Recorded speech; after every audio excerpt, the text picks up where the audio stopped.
Welcome in to episode 78 of the MastoCast.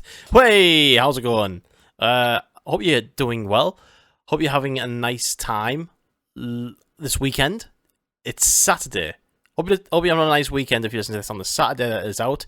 The weather's been lovely, hasn't it? It's been fucking gorgeous. And I've been stuck in the factory at work. Like, blistering heat. Sweating like no tomorrow. And, yeah, why can't I just be off when it's nice and sunny? Bet you any money, when I'm off, it's going to be shing it down rain and it's going to be freezing like -5 or whatever. Just my luck, wouldn't it? It would just be my luck. Anyways, welcome into the MastoCast. What is the MastoCast? It is the monoblog podcast hosted by me, Danny Dixon, Masto Dan.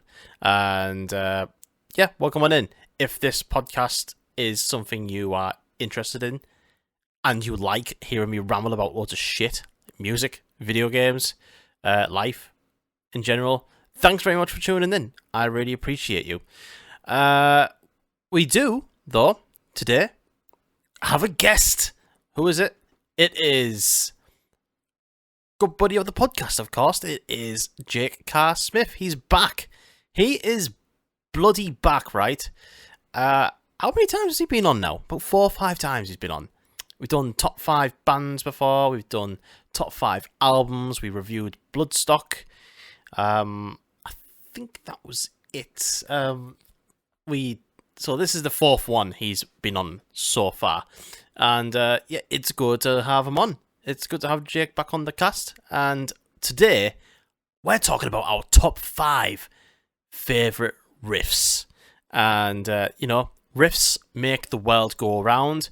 They make you happy. They make me happy. Like, riffs are just the food of life. I don't know where I was going with that at all. Anyways, we're talking about our favourite riffs. Usually within, like, rock, metal, that sort of thing, guitar riffs. I haven't started editing this yet because I'm starting just the intro. We've already recorded the podcast. I'm going to finish up this intro now and start editing. So this is going to be the first podcast that I actually edit, like little song, like the song riffs and stuff like that will be coming in here.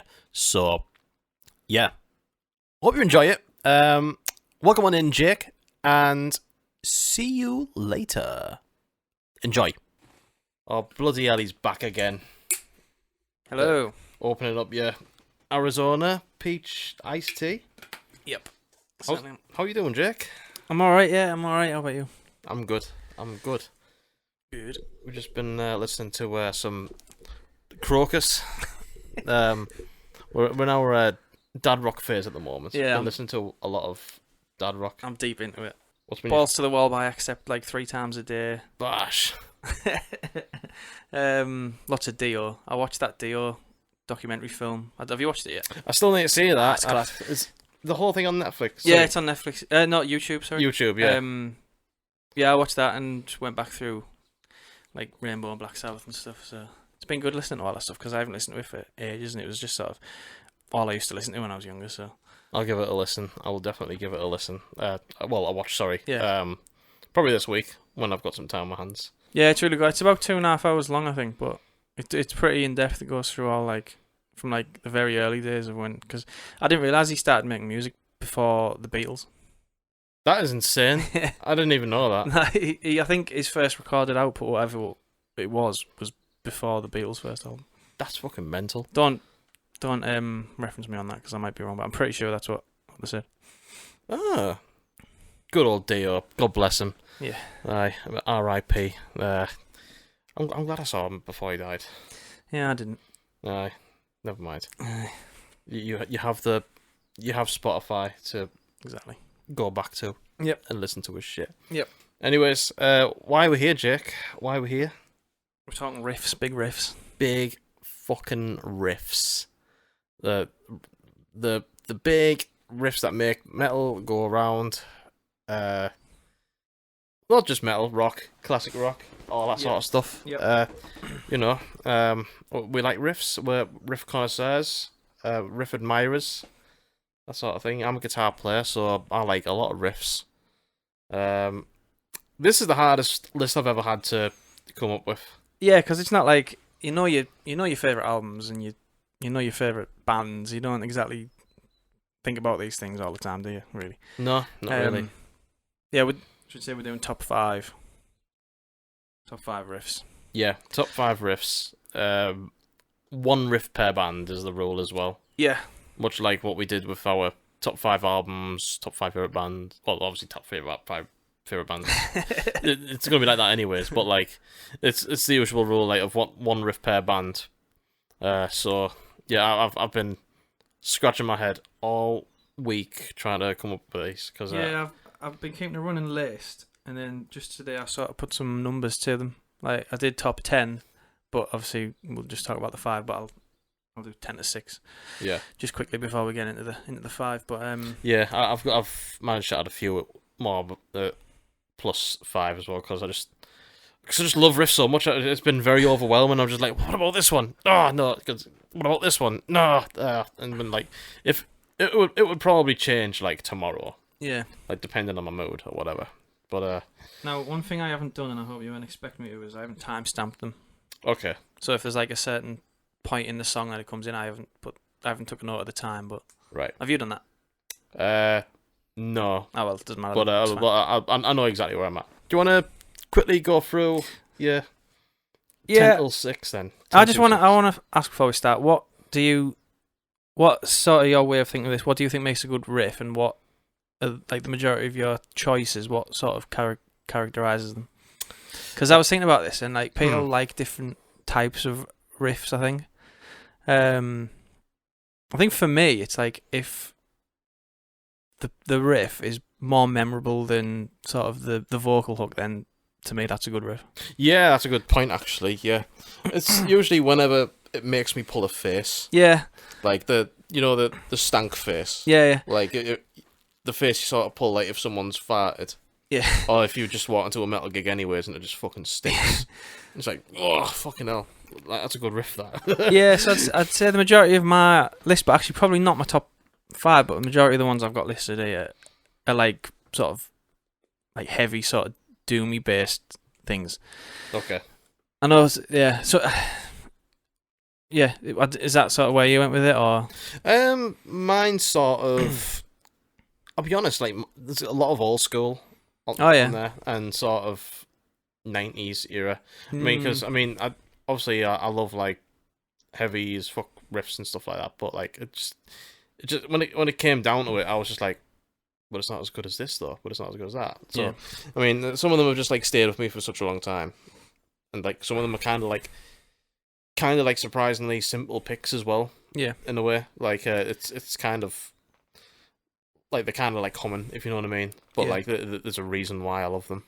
Yeah, I guess what I'm trying to get at is a lot of my list are like quite sort of slow and like, as I say, like quite doomy sounding. Whereas some people might pick something like I don't know, The Trooper or I don't know, Judas Priest Breaking the Law or something. That's not really what I like from a guitar riff. Yeah, you like the chug low end. Yeah. Is that where you are with it? Or? I mean, let me just. Is yours just full of Saxon and Crocus? Well, now that I've discovered Crocus, they've taken all 5 spaces. To be honest, as I look at it, it is more. There's a couple that are like sort of chug. The other ones are more melodic, shall we say? Yeah. But maybe that's I suppose it makes sense. You're a guitar player and a bass player, so yeah, makes sense. Well, there you go. Yeah, sound. All right then. Yeah. Right. Do you want to go first? Just give us a do you want me to do my honourable mentions? Because I've got loads, and I'll just quickly list them. Yeah. And then I'll do 10 till 6, and then we'll start the James Bond theme tune. So I've got didn't make the 10, but I've got Deliverance by Opeth, which is like the sort of last riff that sees out the song. Yeah. Goes on for about 5 minutes. I like that. Quality. Got like the Circle Pit Part in Imperium by Machine Head. Oh god, yeah. Yeah. I don't know how that didn't make my 10, but Cold Sweat by Thin Lizzy, which sort of just goes against what I've just said. But yeah. Good one, though. I don't think you'll know this one, but Vincent Price Blues by ZZ Top. No, I've not heard that one. It's like from a later album. A lot of people just know the sort of commercial era of ZZ Top, but the later albums have got some really sort of heavy stuff on there, like bluesy, but like just really gritty guitar tone. Right. That's a really cool song. It's basically just your typical blues riff, but his guitar tone's crazy and it sounds really good. Yeah. The sort of mosh pit partying Indians by Anthrax. Oh fuck yeah! The war dance. Bit. Yeah. War dance. Yeah. Fucking yeah! I love that one. The sort of main intro riff in Dark Horse by Converge.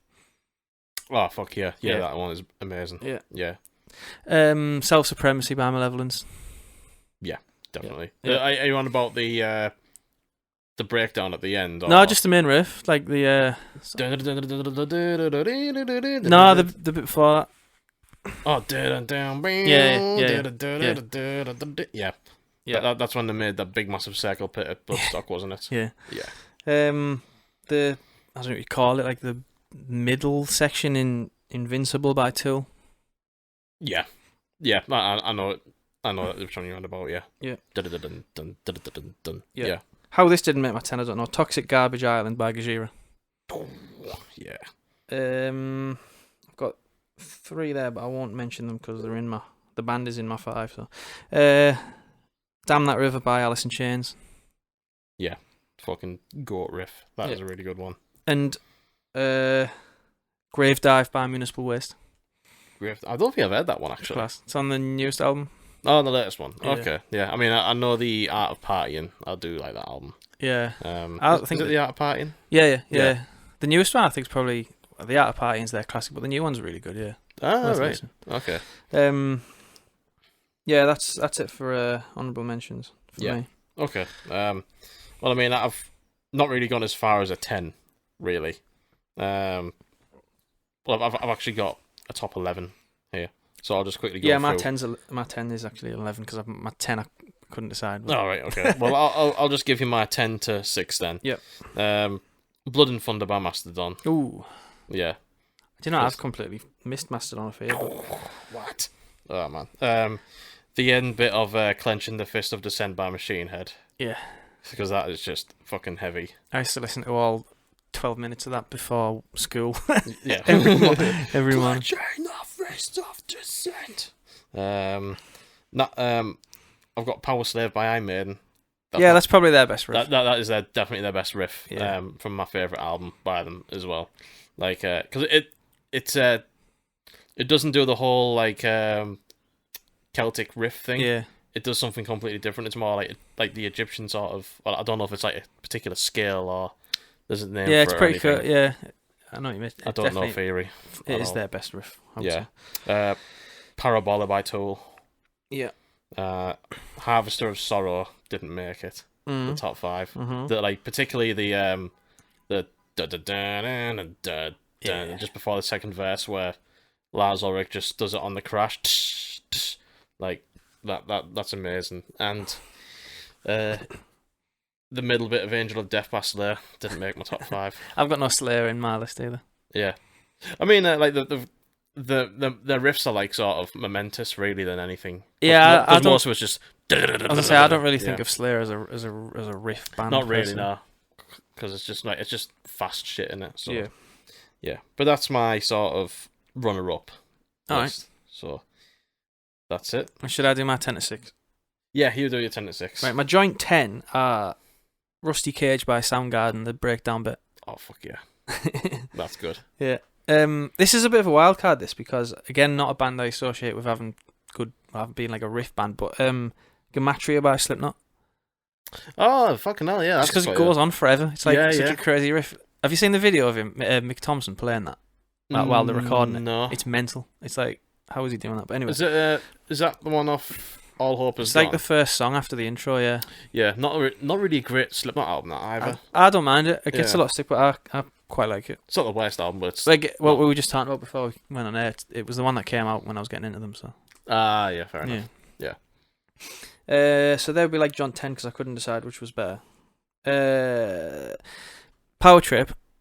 Not what you think I'm going to say. It's Soul Sacrifice, the opening riff. Fair enough. Yeah, Yeah. that's absolutely fair Most enough. people would probably go for. Yeah, Executioner's Tax Yeah. Order. Yeah, But no, I prefer that riff. yeah. 8. Where's 8 on my list? Now this was in my top. This was like 3 at one point, and somehow it's managed to slip out. It's the breakdown in Domination by Pantera. Yeah, fair enough. Simply just because it's just like one note, isn't it? Basically. Yeah. But it's class. It's so good. But yeah. this is another bit of a wild card one because it's probably like nobody's thought about this song in 20 years. But Perry Mason by Ozzy Osbourne. Oh, that's a fucking mint tune. It's class. That's class. One of Zakk Wylde's best. Yeah. Which album's that from again? It's Is it Osmosis. Yeah, Osmosis. Yeah. That's an album I don't really listen to, but like It's not great. It's just it used to be on Kerrang quite often. Yeah. I remember that. so that was 7. 6. Where's 6? I might have messed up here and I haven't got a 6. 1, 2, 3. Yeah, I haven't got a 6, so actually I'm talking crap. So that was my 10 or 6. there we go then. Yeah. Okay. Sound. Right. Let's go top 5 then. You go first then. You want me to go first? Okay then. So my 5, one of my favourite bands ever. We saw them at Bloodstock, and when people Saxon. No, close. I think when people think of Judas Priest, they think of the albums British Steel, Scream for Vengeance, and Painkiller. They're the main ones, really. I never see a lot of people talking about Defenders of the Faith. No, which is my apart from us the other day. Yeah, which is my favourite Priest album ever. And the riff I'm going for is The Sentinel Nice. by Judas Yeah, Priest. it's a banger.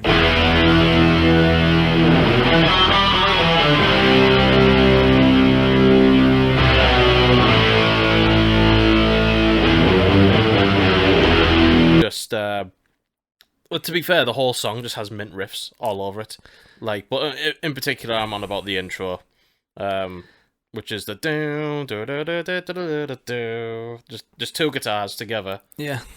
playing that with like a synth, like drone underneath it, and then he goes into like, and then it goes in like this big fast-paced song, like and then you've got like the before the breakdown, like it's like the whole song itself. Just the verse has got a mint riff, the chorus has got a mint riff, and it's just I might be wrong, but riffs for days. feels like I don't know the exact history, but it feels like that was probably the first time Rob Halford did his full-on goblin voice as well in that song. Maybe potentially. I don't know. I feel like he might have did it in Electric Eye, maybe. No, I think before, I think he did it in Sin After Sin. Yeah, fair. Like if you think of like Exciter and stuff like that. I think Exciter was on Sin After Sin. I can't remember, but like he goes goblin mode like quite early on. But like yeah, he's definitely it's definitely my favorite album, and that is my favorite Judas Priest song. Yeah, in general, I've seen him play it live a couple of times, and I've kind of been like. Like I don't think they kind of get away with it live. Like they do everything else perfect, but the Sentinel doesn't quite pay off live. Like because they play the intro slower than the record. Like I don't know, it's weird. Like at Bloodstock, I preferred it when they did Victim of Changes. Maybe it just needs to be the 2 guys who wrote it initially playing it. Yeah, I guess. Yeah, to be fair, I mean, yeah, because it isn't them anymore. But like, Victim of Changes was very close to being the 5 over the Sentinel. It was between them 2. Like, but I just went for the Sentinel because it's like an all-time fave Priest track for me, and the riff is just amazing. Should say as well, we were gonna have a little guess as to what the top 5 would be, and so far it's looking pretty good for me. Oh, okay, well done. Thank you. Sound cool. All right, my number 5's crazy, right? And again, it just goes against everything I said at the start of this. But once I say it, you're gonna be like, "Yeah, it's the best riff ever." Go on. It's a band that I just do not care about in the slightest. Like I wouldn't put them on, but it's the best riff ever.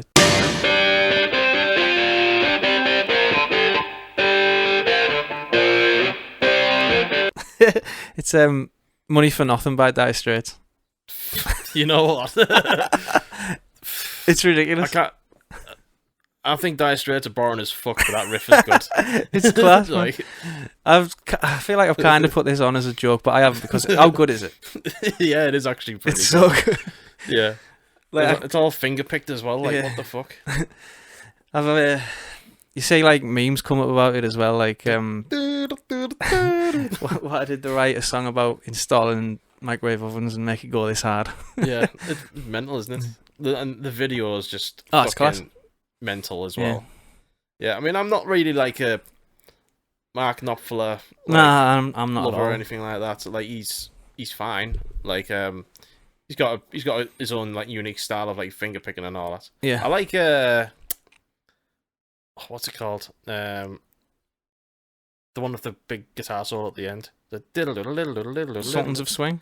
Yeah, that's the one. Yeah, I I think they're like the two biggest. Well, they're not actually. They're probably two of the three biggest songs, and they're like the only ones I would listen Yeah. to. Is that from the album? I forget what it's called. Like, there's Brothers in Arms, is it? yeah, Sultans. I don't think Sultans of Swing's on Brothers in Arms, but I Right. think he is. Money for Nothing. I might be wrong with that, but But like, that's like one of the, leading, I don't know, gets rock albums of the, yeah. So 80s or whatever. Sultans of Swing came out actually 7 years before that on a self-titled. Oh, really? Okay. apparently. But they do crazy numbers on Spotify as well. Dire Straits, 21 million monthly listeners. Really? Yeah, 300. It's all just Money for Nothing. Oh, yeah, it's just just you me. listening to Money for Nothing. Fucking love this song. Sultans of Swing is easily their biggest song on Spotify. Yeah, And then Walk of Life, which is crap. don't know that one. You will know it. It's a bit of like a. Sorry. Oh, is that the one? Yeah. Woo. Yeah. That one, yeah. Yeah. Yeah, that one's shit. I don't like that one. Money for Nothing. Crazy. Yeah, fucking mint riff, to be fair. And I do not regret putting that ahead of like Anthrax and Machine Head and Just whatever. sitting back, drinking Yeah. a nice tea. Money for Nothing, baby. Nice one. Oh, well. Hell yeah. No, I'll give you that one. Yeah, I did not. Never would have guessed that. Now. Never gonna guess that at all. All right, number 4, one of the greatest bands of all time. And I know I just said that about Judas Priest, but this is like one of the greatest live bands of all time. And like, this riff is so good that last time I saw them, they played the song twice. They played it at the beginning of the set and at the end of the set. That's a bit. Yeah, I know here it is, and I didn't think you'd have them in, but okay. Yeah, fine. I mean, there was actually quite a few of their riffs that I was just like, could easily make it. But when Break Stuff by Limp Bizkit kicks in, It's just one of those days. it is like the oh shit riff. Like, Are you just talking about just the two notes? dun, dun, yeah, that is it. Like it's so simple, so easy, and it's obviously one of it is. And it's honestly like it's Limp Bizkit's biggest song, isn't it? It's either that or Rolling. I always thought it was Rolling, but yeah, it probably is Yeah, nowadays. even one of the two. Like, yeah, but, it probably, like, no, it probably is Break Stuff nowadays. Yeah. yeah, but like it's so big that like they played it twice. Like a download, like they came on of it, and I was like, oh, here we go. And then like the finish of it, and I was like, oh, here we go again. It wasn't like, oh, fucking hell, really? Again. The Why? the only other time I've heard of a band doing a song twice is Europe. Yeah, I've heard about that. Yeah, didn't they play the Final Countdown first? Apparently and last? that's what they do. I don't know. I've only seen them once, and they didn't when I saw them. But No, they didn't when I saw them as apparently, well. I don't know. Anyway, but I think they did it when the song came out. Probably. I think don't know. It might have been on that album tour. maybe I don't know. Yeah, but that's mental. But like, I've got no problems of hearing Break Stuff live, and it does what it says on the tin. Like, you hear that and you want to break stuff. Like, yes, Fred, I'll break it, no problem. That's crazy that you've got it number 4. Like it's just two notes. It is, yeah, but it works. Yeah, It works. Yeah. You've got me hook, line, and sinker with that one, Wes Borland, and yeah, like Break Stuff. It just, no matter how many times you hear it, like you can't help but mosh. Yeah. For me, and very simple but very effective, and that's what makes a good riff. He's a very good guitarist and very sort of underrated guitarist, I would say. He is, isn't he? Yeah. And he just likes swearing mental shit as well on stage. Yep. Yeah, very. I think he's a very unique guitarist as well. Oh yeah, yeah. Like, yeah. there's no one who plays riffs like similar to him. really. Like Nah. you don't hear like one riff by Limp Bizkit that is kind of like second best for me would be Hot Dog, like because he does that thing with like the whammy bar, like it's like a dive, it's like don't. Oh yeah. Like that is just cool as fuck. There's one on the new album that's a great riff. I can't remember what it's called now. Oh, Out of Style. Yeah, with the like the videos, like the deep fake thing. Yeah. That's class. Yeah. Yeah. Limp Bizkit are a mental Oh band. yeah, they are. No shame in. Absolutely Like no Limp shame. Bizkit. They are literally one of the best live bands ever. Yeah. Incredible. But yeah. Cool. All right, my number 4. Also a band that I just don't really have that much time for, but it is like such a good riff. I think you probably thought it would be my number 1 actually, because I think I've said before it's CKY 96 Quite Bitter Beans.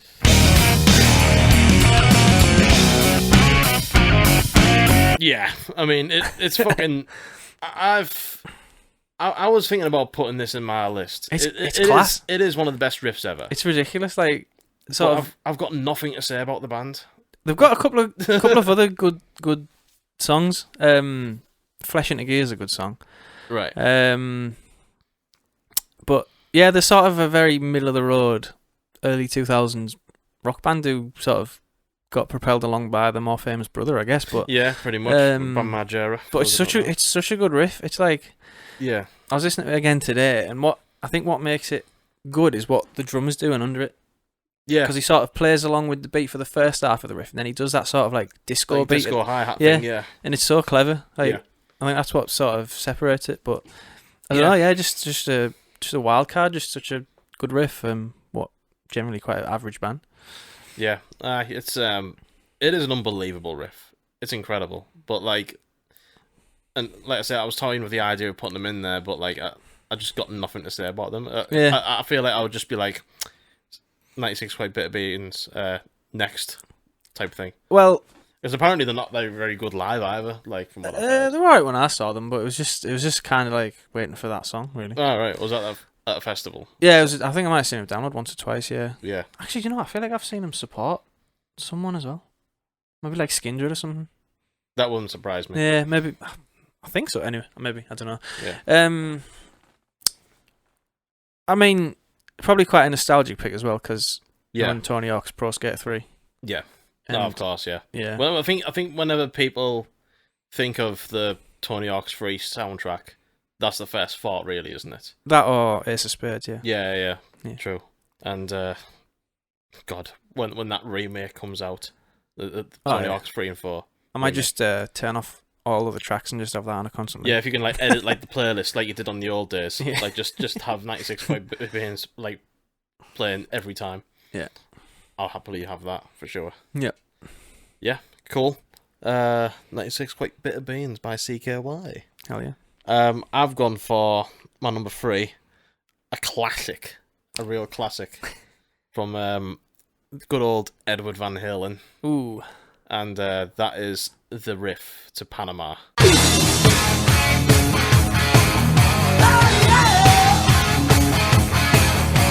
Yeah. which is fucking hard as fuck. Yeah. Like it is so fun to play on guitar.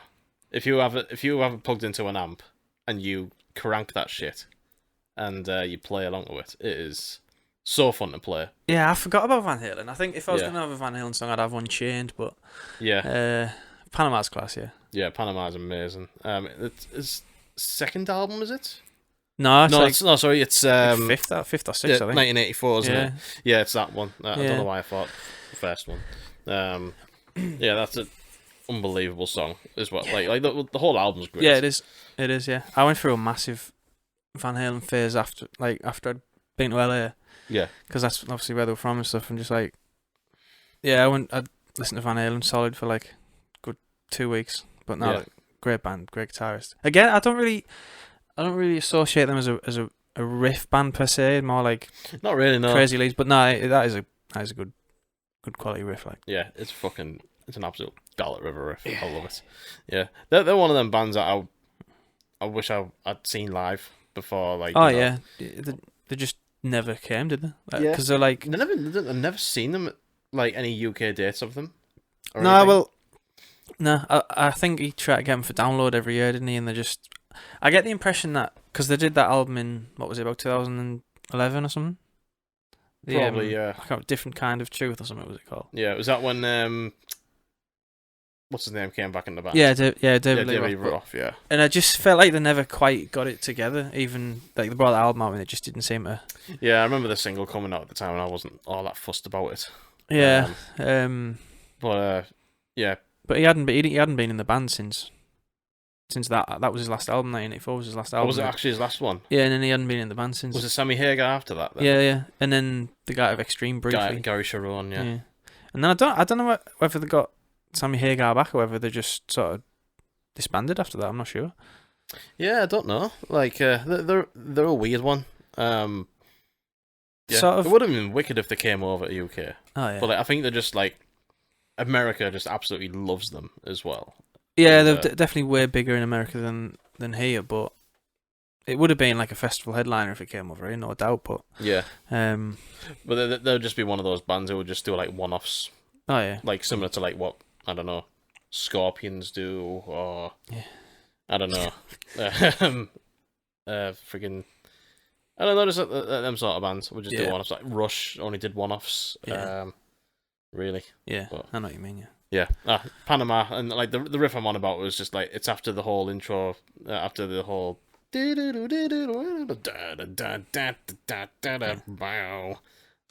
Fucking mint. Yeah, it's good. And you know, just what an amazing guitar player as well. He was class. Yeah, he was. I used to think he was overrated, like when I started, but stupid idiot me back Yeah, then. nah. Because he didn't sound like John Petrucci.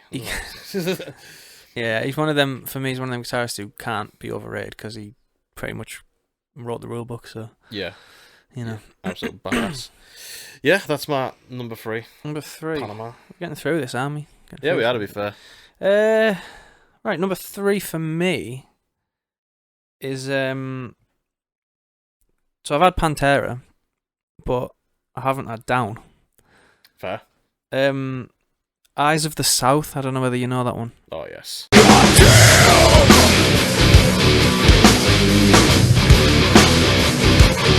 Yeah. Yes. From Nola, I think it's like just sort of like a deep cut off that album. It is a bit, yeah. It's like The whole album is just full of fucking. Yeah, riffs. I think that could be the sort of pound for pound the best riff album ever. Do you reckon?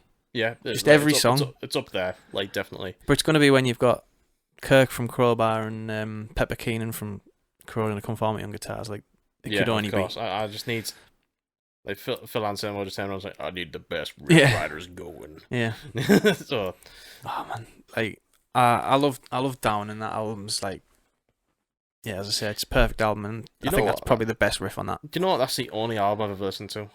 Oh, the first 3, well, the only 3 are class. Yeah, like I've listened to that, and I listened to the what's the EP called? They did like a 2-part EP. Yeah, It's called it was it's a purple one. I think it's just called Purple, isn't it? Or is it? Yeah, I think it might be right. It might be called 4 because the album's just 1, 2, and 3, aren't they? So it might be called. Let's have a look. It's Which Tripper is it called? Like the single? No, it's just called the single. It's just called Down 4. Yeah. The Purple EP Part 1 and then Part 2. Yeah. Yeah. I mean, my favorite riff from that album probably "Bury Me in Smoke." Like that's just when it comes back at the end. Could have picked any of them really. Yeah. They're all class, but just that one, I don't know. I like it. It sort of builds up forever. Like goes on for about just sort of like I'd say at least a minute of just sort of like teasing the riff, and then when it comes in, everyone just like hits. Yeah. Fair. I forgot to mention as well, Money for Nothing. If you listen to the full Go back to number 5. The full length version of that, it's got like a 2-minute intro that I didn't know. Yeah. Like, that weird. It's like an 8-minute. Yeah, 8-minute long song. I didn't realise. Like, but then just. But yeah, I'm gonna listen to that after this. it's class, man. We're gonna fucking have a party. Yeah, Eyes of the South by Down is my number 3. Funny you say that. My number 2. It's not Down, but it's Pantera. Yeah. And it comes from the Far Beyond Driven album, and it is the outro to I'm Broken. Is your number 2? Did you say? My number 2, yeah. Yeah. Ooh, okay. Yeah. Interesting. Yeah, that is my number 2. Is the outro riff to I'm Broken.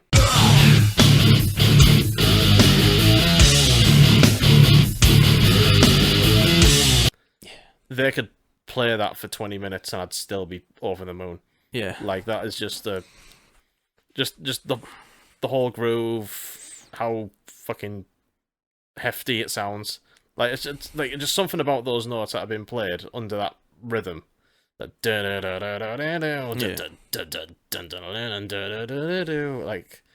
it's one of those. It's perfect. Like when you're walking or driving. Like it could play for like 20 odd minutes, half an hour, and I just wouldn't skip it. Yeah. Like, it was just amazing.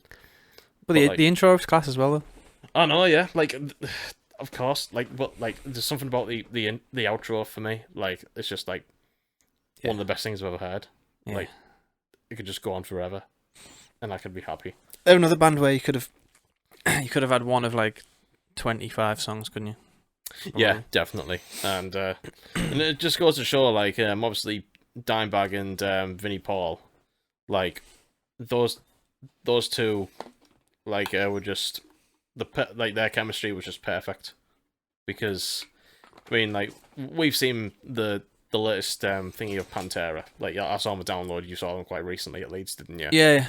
And whilst it was a good show, there's just something about like the rhythm section and the guitar playing as good as a guitar player as Zakk Wylde is. Zakk Wylde's one of my favourite guitarists, maybe even my favourite, I don't know, but yeah, just it was great, but it wasn't quite right. Yeah, just it doesn't quite have the sort of groove, and I don't know what it is about it. It's just like, yes, Zakk Wylde's an amazing guitar player, and Charlie Benante is an amazing drummer, but like, just something about the Abbott brothers' chemistry that just made it sound groovier than ever.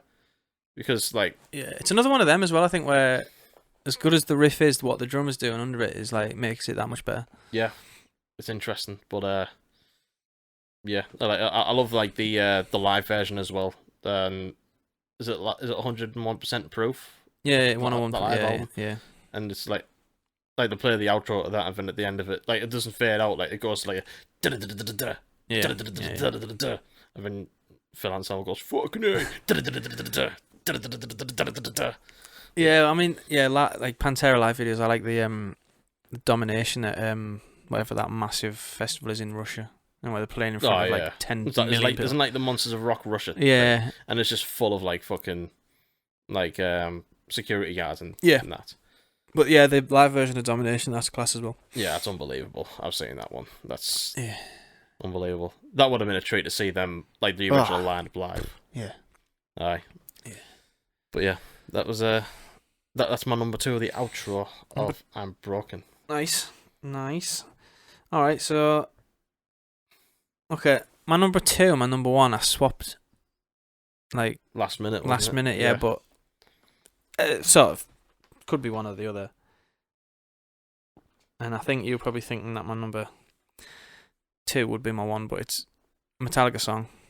Okay. Any guesses which? I'm gonna say Ride the Lightning.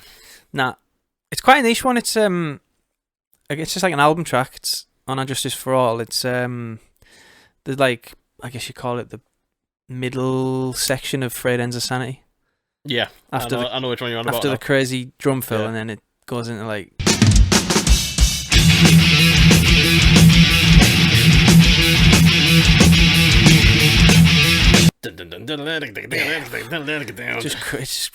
It's just so hard, crazy. Yeah. And like the drum fill into it's class as well. Yeah. Like, I love Lars, don't care. Yeah, I do as well. And then it goes into like that wacky guitar solo straight after it as well. It's just, oh man, imagine just having a riff like that and you just chuck it in the middle of a 8-minute song. Yeah. Oh, it's incredible. I mean, that's my favorite Metallica album. Yeah. And I was just like, I know I said like Harvester of Sorrow is my runner-up, and they played that at Download, and I lost my fucking shit. Class, wasn't it? And you never. I know they tend to like do like they tend to like go into like the rarity sometimes. I never see that like Frayed Ends of Sanity on a set list. I don't think I have. I don't think I haven't, unless they did it like when I saw them at. They wouldn't have done it at Leeds Fest, would they? So. No, I don't think I've ever seen them play it. It's another one where it wouldn't be in my top probably 10 Metallica songs. It's just that riff's that so bit, good. It's, like, yeah. it's just unbelievable, man. It's class. Yeah. Yeah, I don't really know what I can say about it, but a band who've got all the riffs, that could be the best one. All hail James Hetfield. That's all I'll say. Honestly, one of the best rhythm guitar players ever. Yeah. Like his right hand, like the wrist action that he does, so consistent live. Yeah. And like for me, he's like one of my favorite musicians out of Metallica. Like, Oh yeah, well he's the best. sure. He's the most talented for Oh yeah, without like, a doubt. I mean, you know, the riffs that he comes up nowadays are fine. Like, you know, but I think when you've got like the back catalogue you do now, like from the 80s and early 90s, it must be hard to come up with new shit now these days. Yeah. But I mean, there's some good stuff on Death Magnetic. I'll say that. I love Death Magnetic. Fucking love it. Yeah. Don't care what people say. Metallica just need a producer to tell them no. They need to make Yes. a 40-minute album. Yes. 8 songs. Not a double album. Yep. Cut the fat. Make it sound good, because they just don't like to make their albums sound good for some reason. Get fucking Andy Sneap on it. Yeah. Yeah, Andy Sneap, who's been producing Judas Priest and Saxon. Yep. I mean, maybe Saxon might not have been the best example, but still, I mean, like, No. Saxon don't follow the whole double album thing, whatever. I mean, Iron Maiden need to do this fucking same. Oh yeah, absolutely. But they're just too big, and nobody'd be able to tell them one way or the other. But I think one of the things that Metallica do now that I do like is that they sort of try and pick from all parts of the career, so that the album will be a bit. They try to be. Yeah, like sometimes you'll hear bits of Lord, sometimes you'll hear bits of Black Album, which I think's pretty cool, because like they could just turn around and go, we're just gonna try and do a thrash album, and it'd probably be a bit pathetic. Really. Yeah, I mean they did try Lulu. See how that fucking turned out. Yeah, that was just a vanity piece, though, wasn't it? Fair play if that's sort of. Yeah, I mean, yeah, fair play for them trying something new, but that was weird, that album. Yeah, I've never got through it. I had no interest. I couldn't get through it either. Never mind. But we're talking about Frayed Ends of Sanity by Metallica, which is a and that unbelievable riff. is the second best riff of all time. Second best riff of all time. Right, my number one. It's Black Sabbath. I'm just going to say it's Black Sabbath, of course. I mean... All right, well, my number one is Black Sabbath. Oh, there we go, then. I don't think we'll have the same song. Oh, interesting. I mean... Because it's a good job that we've come up with this one riff per band, because Black Sabbath would have the top 20 riffs of all time, probably. Like, yeah. Well, top 10, maybe. But like they'll take a lot of top 5 spaces for me. Every riff ever is a Black Sabbath riff in one way or another, so... Yeah, every riff that you hear from Black Invented Sabbath, every riff that you've heard from Sabbath is the best riff you've heard in your life. And like it took me. There's never been like a definite Black Sabbath song like that was my favorite or like my favorite riff or anything, because it took me a while to pick the one that I did. Like some days it's Symptoms of the Universe, some days it's Into the Void, some days it's sort of Snowblind. But in this case, I've gone for the one that started it all, which is the self-titled.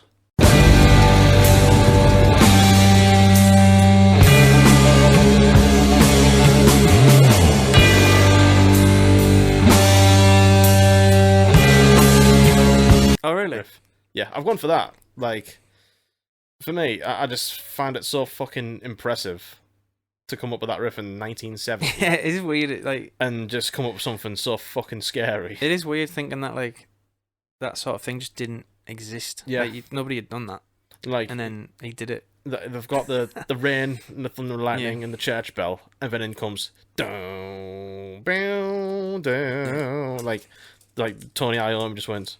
What if I just move this finger here? Then it's a diminished fifth, and then like it's fucking. He's a Brummie, not a Scouse. I'm shit at accents.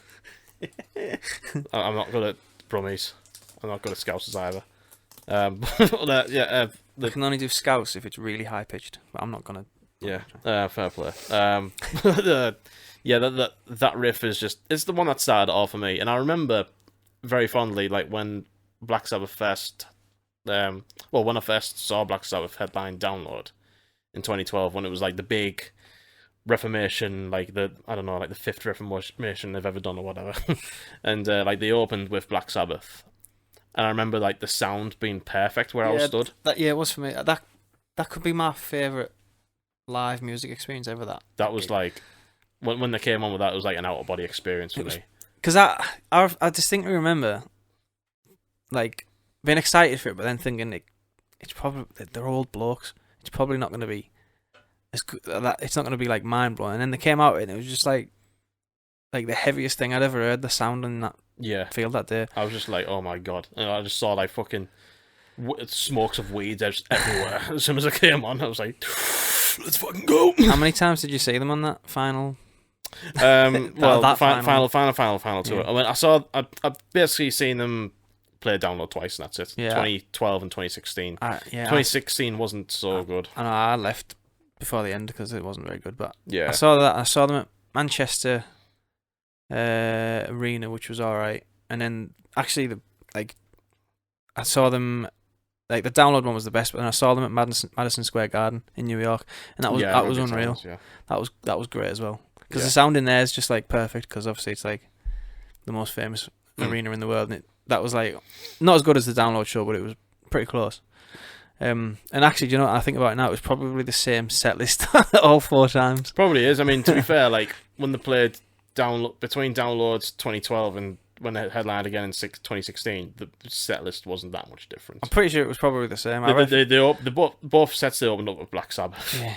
But like, just I remember 2012 just being like so fucking, like it just hit me like a brick wall. It was unbelievable. Yeah. But like, yeah, just like I said, it's just so impressive that they come up with that sort of thing. And like when you hear about like the gigs that they did back then, and like people just used to run out like the concert halls like screaming and stuff like that because it was like so satanic and evil and sounding and like and the other thing as well, like after that intro, like because obviously back then like they didn't have a lot of like pedals and shit to fuck around with, like so like when they wanted to go like a cleaner setting, they just turned down the volume of the guitar and you get like a clean tone, and he's playing the same thing but clean, and it still sounds fucking evil. Yeah. It's amazing. So yeah, that's my favourite one. What's your favourite Black Sabbath riff? Yeah, so I've narrowed it down to 4. I didn't have that on mine because I don't know. I've never really thought it's obviously a guitar riff, but I've never really thought of it as a guitar riff. I think of it more as like an album or intro, but no, it makes sense why you'd have it because it is crazy. Yeah. So so I narrowed it down to 4. So Into the Void's quality, but like both parts of the intro. Yeah, definitely. Cornucopia, you know that one? It's like proper evil sound. It's on 4. Oh, is it the one that's down? Yeah. There's just no need to be going on like that in like 1974, whatever it was. There's no need to be that heavy. Well, that was it that one? No, it was Master of Reality that started to tune down. Yeah. To like 3 steps. So like that was one of the first ones that was like, yeah, we'll do the evil notes, but now it's tuned down. But as good as that is, the song's a bit like so. So I didn't go with that. Yeah.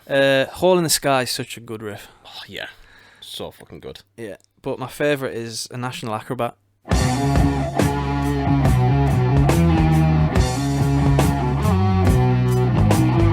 Which again is a bit of a deep cut, but how does that one go again? You have to put it on. Wait there, folks. I've definitely heard it, and it's just like I'm shit with song titles. I think you paused it there, by the way. I don't think I did pause it. No, I didn't. Right. Didn't Metallica cover this one? So the Sabracadabra that they do on Sabracadabra. Garage Days, they put the riff in halfway through, just randomly drop the riff. Yep. Yeah, I know this one. Yeah. It's so good, man. It's like the second track on that album, and it's not my favourite Sabbath album at all, but just that riff's crazy, and it's like it's sort of very bass driven as well, which like I don't know, it's always appealed to me. It's just I don't know, it's just like if I think of like a guitar riff in my head, that right there is like the perfect riff. Just amazing. Fucking mint. Tony Iommi, what an absolute God. And Geezer. I think Geezer Butler wrote that song. Oh yeah, Geezer. I think he actually wrote that song, as far as I'm aware. Oh, did he? Yeah. Oh, okay. It's funny because I knew we were doing this for quite a while, and then I've listened to a few podcasts with people talking about riffs and stuff, and they've mentioned this song, so it must be a sort of, it is a deep cut, but it's the one that people like. Yeah. Like they'd never play it live. Like they're not going to play it on this. No, They're never going to hear it live, and I'd be surprised if maybe they've never played it live. But nah, just crazy riff. Yeah. Just fucking riffs for days. Absolute riffs for days. Like just like the shit that we're coming up with in in the 70s, and like just people trying to. A lot of people try to copy them and come up with their own thing. I mean, they definitely invented it, didn't they? Heavy Oh metal. yeah. I mean, I know a lot of people come up with the argument of it was Deep Purple or Uriah Heep or the Beatles, and I can see that.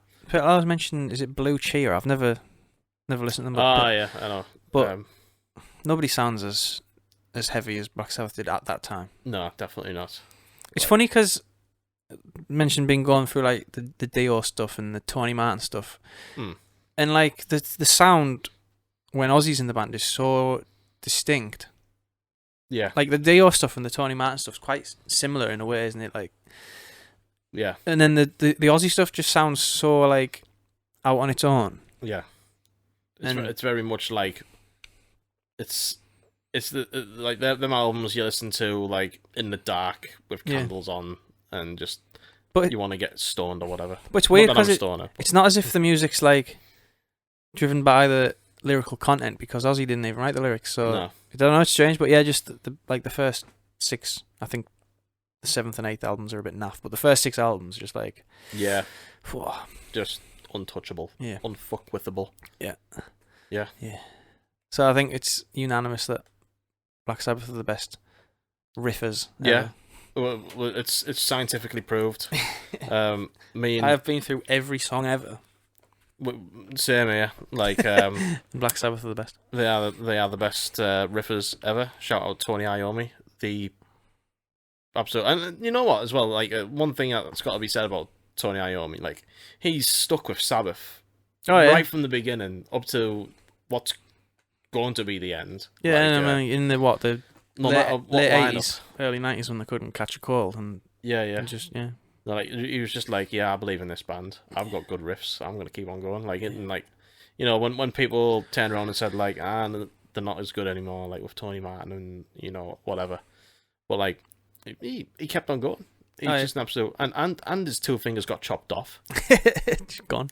Like just and he melted fairy liquid bottle tops to make fingertips. Yeah. And writes better riffs than you and me. Yeah. And but yeah, like he is just like a god, guitar god. One of my favorite guitar players ever.